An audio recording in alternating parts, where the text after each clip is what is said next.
एक गांव के बाहरी इलाके में प्रदीप नाम का एक आदमी अपने ठेले पर समोसे बेचता था। एक दिन उसका धंधा कुछ मंदा रहा। शाम तक बस कुछ ही समोसे बिके। प्रदीप परेशान होकर सोचने लगा, आज का दिन बड़ा बुरा रहा। सारे समोसे ऐसे के ऐसे पड़े हैं। सारी तैयारी खराब हो गई। पता नहीं आज कोई आया क्यों नहीं। फिर अंधेरा होने लगा तो वो सोचने लगा, रात हो चुकी है, अब इस समय कौन आएगा? ये समोसे तो कल तक खराब हो जाएंगे।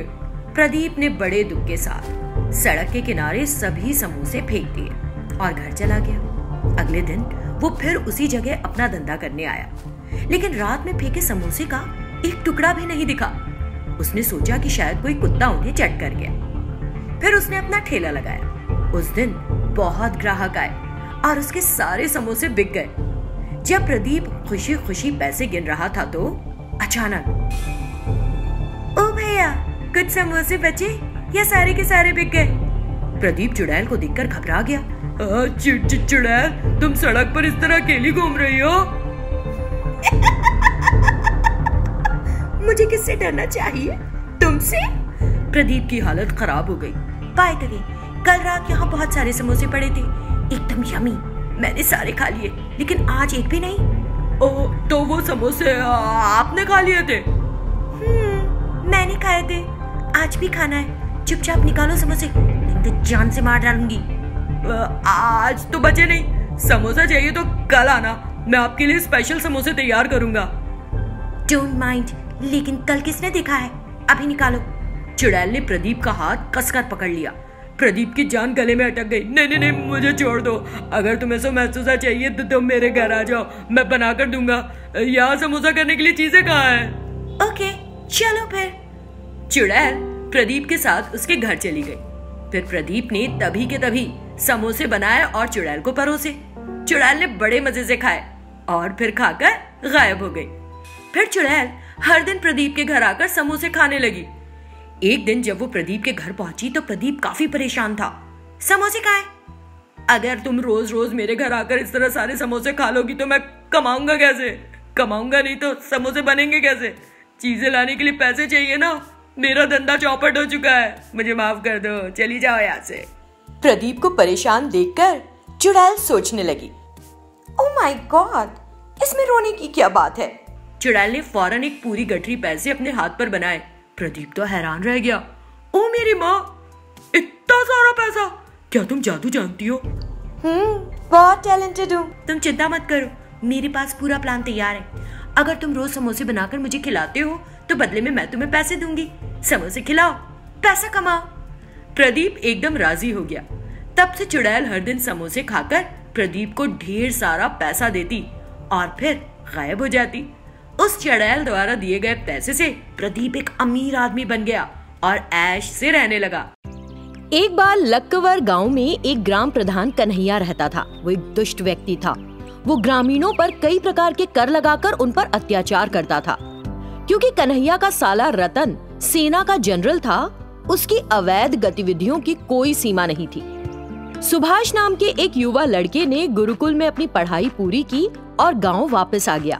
जब उसने ग्राम प्रधान कन्हैया को ग्रामीणों पर अत्याचार करते देखा तो सहन नहीं कर पाया। एक दिन सुभाष ने कन्हैया के पास जाकर कहा, प्रधान जी, आपको हमारे ग्रामीणों की भलाई के बारे में सोचना होगा। आपके प्रशासन के तहत सभी को खुश रहना चाहिए। कृपया अपना व्यवहार बदलें। कन्हैया ने गुस्से में आकर सुभाष को चेतावनी दे डाली, क्या तुम मुझे नैतिकता का पाठ पढ़ाओगे? औकात में रहो, मुझे तुमसे कहीं ज्यादा अनुभव है। प्रधान जी, यदि आप अपना व्यवहार नहीं बदलते हैं तो आपको इसके लिए भुगतना होगा। मैं आपके खिलाफ राजा से शिकायत भी कर सकता हूँ। इस वजह से कन्हैया ने सुभाष के प्रति दिल में बुराई पाल ली, क्योंकि उसने उसे चेतावनी दी थी। एक दिन कन्हैया ने अपने बहनोई रतन को फोन किया और कहा, एक युवा लड़का इन दिनों मेरे खिलाफ विद्रोह करने लगा है, तुम्हें उसे सबक सिखाना होगा। बताएं मुझे क्या करना चाहिए? सुभाष को फंसाने की योजना कन्हैया ने रतन को बताई। रतन ने सुभाष पर ये आरोप लगाया कि उसने राज्य के खजाने को लूटने की योजना बना रखी है। फिर उसने सुभाष को गिरफ्तार कर लिया और उसे राजा के पास ले गया। राजा एक अल्पज्ञानी व्यक्ति था। उसने वास्तविक सत्य की जांच पड़ताल किए बगैर आदेश दे दिया, इस विश्वासघाती को जंगल में एक पेड़ से बांध दो जहाँ जंगली जानवर हों। इस तरह उसने अपने पहरेदारों को आदेश दिया। तुरंत उन पहरेदारों ने सुभाष को जंगल में एक बरगद के पेड़ से बांध दिया और चले गए। सुभाष ने डर से अपनी आंखें बंद कर ली और सोचा कि वो कुछ ही मिनटों में किसी तेंदुए का भोजन बन जाएगा। तभी उसे सुनाई दिया, पानी पानी। उसके सामने एक भूतनी खड़ी थी, लेकिन सुभाष उस भूतनी से डरा नहीं और बोला, यहाँ से थोड़ी दूर पर ही नदी बह रही है, फिर क्यों कह रही हो पानी? कुछ दिन हुए मैंने एक संत को नाराज कर दिया था, तब उसने क्रोधित होकर मुझे शाप दे दिया। मेरे हाथ से छूते ही पानी गायब हो जाएगा, कृपया मेरी प्यास बुझाओ। इस तरह उस भूतनी ने सुभाष से अनुरोध किया और उसे एक मिट्टी का बर्तन दिया। फिर सुभाष जल्दी से नदी से बर्तन में पानी लाया, शैतान के मुंह में पानी डाला और उसकी प्यास बुझाई। ये लोग तुम्हें उस पेड़ से बांधकर क्यों चले गए? क्या समस्या है? तब सुभाष ने ग्राम प्रधान के दुष्ट कर्मों के बारे में स्पष्ट रूप से कहा, अपनी खातिर नहीं, लेकिन अपने गांव के लोगों की भलाई के लिए उन्हें सजा दिलानी ही होगी। तुम दूसरों की भलाई चाहते हो, मैं निश्चित रूप से तुम्हारी मदद करूंगी। इतना कहते हुए शैतान ने 2 अन्य शैतानों को बुलाया और उन्हें बाघों में बदल दिया। ये शैतान बाघ तुम्हारी हर बात में मदद करेंगे। इन बाघों का उपयोग करके अपने ग्राम प्रधान को दंडित करो। उन बाघों को लेकर गांव में प्रवेश कर रहे सुभाष को देखकर सभी गांव वाले घबरा गए।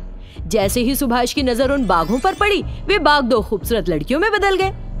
उन 2 लड़कियों ने भारी भारी सोने के गहने पहने हुए थे। फिर सुभाष रात में उन 2 लड़कियों के साथ मुफ्त आवास की इमारत में चला गया। कुछ लुटेरों ने उन युवा लड़कियों के सोने के गहने देख लिए। उन्होंने उस कमरे में प्रवेश किया और सोने के गहने चुराने की कोशिश करनी चाहिए। तुरंत वो युवा लड़कियां 2 बाघों में बदल गईं और जोर से दहाड़ी। उन बाघों ने उन लुटेरों को अपने पंजों से घायल कर दिया और अंधेरे में भाग गए। उस इमारत का मालिक, जिसने कुछ शोर सुना, जाग गया और उन लुटेरों को और सुभाष को राजा के पास ले गया। तब राजा ने धमकाते हुए पूछा तो उन लुटेरों ने सच उगल दिया कि वे ग्राम प्रधान कन्हैया और सेना के जनरल रतन के सहयोग से डकैती कर रहे थे। ये सुनकर राजा बहुत क्रोधित हो गया और उसने कन्हैया और रतन को आजीवन कारावास की सजा दी। उन्होंने सुभाष की भी सराहना की, जिन्होंने लोगों की भलाई के लिए काम किया और उसे सेना का जनरल नियुक्त किया। तब सुभाष ने जंगल में जाकर शैतान और शैतान के बाघों का उसकी सहायता करने के लिए धन्यवाद दिया। लखनऊ शहर में विजय नाम का एक नौजवान था। उसी शहर में रहने वाली एक लड़की जानू से वो मोहब्बत करता था। एक दिन विजय जानू के पिता वसीम के पास गया और श्रद्धा पूर्वक उन्हें स्वागत किया। हेलो अंकल, बहुत दिनों के बाद तुम हमारे घर आए, कुछ खास काम था क्या यहाँ? जी अंकल, मैं आपकी बेटी जानू को बहुत चाहता हूँ। जानू भी मुझसे बहुत प्यार करती है। कृपया आप हमारे इस प्रेम को स्वीकार कीजिए और हमारी शादी करा दीजिए। विजय ने बड़े नम्रता के साथ उन्हें कहा, ऐसा क्या विजय, तुम करते क्या हो? हर महीने तुम्हारी तनख्वाह कितनी है? बताओ बताओ। अंकल, मैं इसी शहर में एक छोटी सी कंपनी में काम करता हूँ। मेरी सैलरी 20,000 है। 20,000? इतने पैसों में तो मेरी बेटी का मेकअप का सामान भी नहीं आता, फिर उसे खिलाओगे क्या? मैंने अपनी बेटी को राजकुमारी जैसे पाल पोस के बड़ा किया है, फिर मैं अपनी बेटी को एक गरीब इंसान के हाथ कैसे दे दूं? यहाँ से चुपचाप चले जाओ, नहीं तो मैं धक्के मार के निकालूंगा, समझे? इस तरह वसीम ने विजय को बेइज्जती करके वहाँ से भेज दिया और विजय बहुत दुखी होकर सोचने लगा, मैं बहुत पैसे कमाऊंगा, फिर मैं जानू से शादी करूंगा। इसी के साथ विजय ने शहर जाने का सोच लिया। जब वो पड़ोस के शहर में जा रहा था, उसे जंगल होकर जाना था। रात में उस जंगल से जाते वक्त वो काफी थक गया और एक पेड़ के नीचे जाके आराम करने लगा। जब विजय सो रहा था पेड़ के नीचे, कुछ शैतान जो उस पेड़ में रहते थे वो उसे देखकर कहने लगे, अरे वाह, बड़ा हैंडसम है, यही आज हमारा भोजन है, चलो उसे पकड़ के खाते हैं।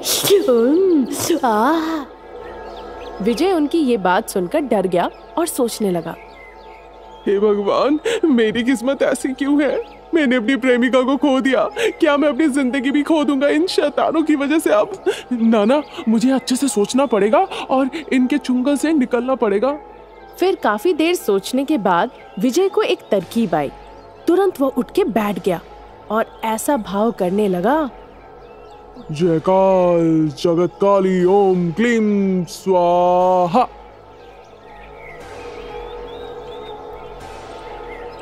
इस तरह वो जोर जोर से मंत्र पढ़ने लगा। फिर वो एक बॉडी स्प्रे और लाइटर निकाला अपने बैग से और एक साथ दोनों को दबाया। तुरंत आग जलने लगे। ये देखकर वो शैतान डर गए और सोचने लगे, अरे बाप रे, लगता है ये कोई जादूगर है। ये तो अपने हाथों से आग जला रहा है। चलो उसके पांव पड़ जाते हैं और माफी मांगते हैं, नहीं तो वो हमें इस आग में राख कर देगा। ये कहकर शैतान डर के मारे पेड़ से उतर आए। उन्हें देखकर विजय बिल्कुल डरा नहीं और चिल्ला कर बोला, क्या तुम मुझे खाना चाहते थे? हाँ, अब मैं तुम्हारा अंत दिखाता हूँ। श्रीमान, हमसे गलती हो गई है। आप जो कहेंगे हम वही करेंगे। ठीक है, मैं तुम्हें छोड़ दूंगा, पर एक शर्त है। जो मैं कहूंगा वो तुम्हें सुनना पड़ेगा। जो आप कहेंगे हम वही करेंगे। सुनो, लखनऊ शहर जो कि जंगल के पास है, वहां वसीम नाम का एक धनी व्यक्ति है। उसकी एक बेटी है नाम जानू। तुम में से एक को वहां जाकर उस पे हावी हो जाना है और उससे अजीबोगरीब हरकतें कराना है ताकि वहां सब डर जाए। फिर मैं वहां जाऊंगा और उसके कान में जयकाल जगतकाली ओम क्लीं स्वाहा कहूंगा। तुरंत तुम उसे छोड़ के चले जाना। ठीक है श्रीमान, पूरी बात हम समझ गए। फिर उनमें से एक शैतान वसीम के घर गया और जानू के ऊपर हावी हो गया, जो कि अपने कमरे में सो रही थी। तुरंत जानू, जिस पे शैतान हावी हो गया था, वो नींद से जग के सारे सामानों को फेंकने लगी, चिल्ला चिल्ला के। क्या कर रही हो जानू? तुम इस तरह सारे सामानों को क्यों फेंक रही हो? ओए वसीम, मैं तुम्हारी बेटी नहीं हूँ, मैं एक शैतान हूँ। 10 मुर्गियाँ और 5 बकरियाँ दे दो मुझे, नहीं तो अभी के अभी तुम्हारा अंत यही होगा। ये सुनकर वसीम चौंक गया और सोचा, हाय अल्लाह, ये क्या है? शैतान कैसे मेरी बेटी पे हावी हो गया? तुरंत वसीम ने जादूगरों को बुलाया जो उसी शहर में रहते थे और बोला, जनाब, आप में से किसी ने अगर उस शैतान को पकड़ लिया जो मेरे बेटी पे हावी हुआ है, तो आप जो मांगेंगे मैं वही दूंगा। फिर वो सारे जादूगर जानू को घेर के खड़े हो गए और कई तरह के मंत्र पढ़ने लगे। फिर वो असमर्थ रहे जानू के शरीर से उस शैतान को अलग करने में। जनाब, हम उस शैतान को आपकी बेटी के शरीर से अलग नहीं कर पाए। ये कहकर वो चले गए वहाँ से। इसी के साथ वसीम उदास हो गया और अपनी बेटी को लेकर चिंतित हो पड़ा। इस बीच विजय आया वसीम के यहाँ और बोला, अंकल, मुझे अभी अभी पता चला इस बारे में। मैं अपनी जानू को बचाऊंगा।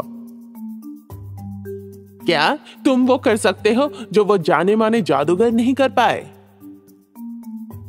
जो मुझसे हो पाएगा मैं वो जरूर करूंगा। आप चिंता ना करें अंकल, सब ठीक हो जाएगा।